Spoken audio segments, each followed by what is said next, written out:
Welcome back, everyone. A new report claims the Justice Department had more involvement in the botched Fast and Furious operation than first thought. Yesterday, Attorney General Eric Holder tried to deny that he and officials inside the DOJ knew more details, but South Carolina Congressman Trey Gowdy called him out on it. There was knowledge within the Justice Department of gun walking. It was related to a wide receiver.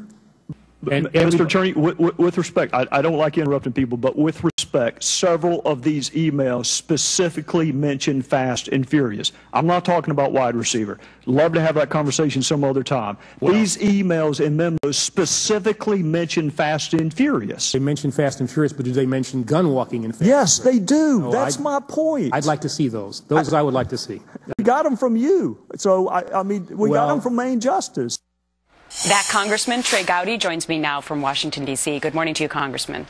Good morning, ma'am. So what was the point that you were trying to get across in that exchange? That Main Justice, not the U.S. Attorney's Office in Arizona, but Main Justice in Washington, D.C., knew about gun walking well in advance of Fast and Furious and well in advance of Brian Terry's murder in December. Now, I understand that there are 80,000 documents that your committee wants the Department of Justice to turn over, and up until this point, they have not. Why? That's a great question, and the next time you have a chance to talk to Attorney General Holder, I hope you'll ask him that. He's invoking or hiding behind something called executive privilege. I talked to Chairman Issa last night on the floor. We're going to get those documents. It's just a question of whether he wants us to do it the easy way or the hard way. We're entitled to them. The Inspector General has 10 times more documents than we do. We have to have those if we're going to be able to answer all the questions that I'm asking South Carolina about Fast and Furious.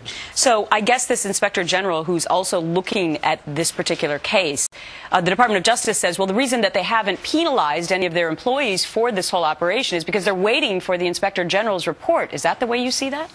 Oh, how long do you have to wait? I thought we proved pretty conclusively yesterday at least 4 or 5 of his senior level officials in DOJ knew about gun walking.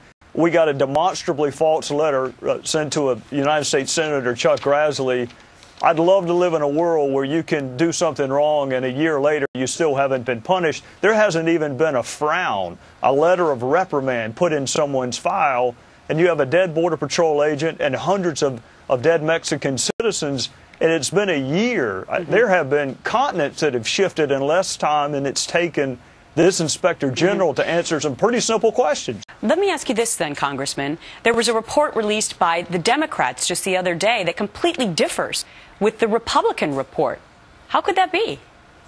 Well, welcome to Washington. And if your Ambien prescription runs out, I would recommend that you read the minority report. It's short on facts. It's 60-something pages long. This is why people don't like Congress or the institutions of government. This really is a fact or a justice matter. It's not a political matter. I was a prosecutor. I take no delight in criticizing the Department of Justice, but the Democrat minority report is a political document. It's not a factual document.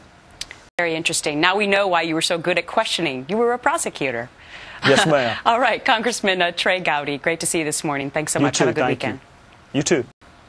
A mom with 2 kids in tow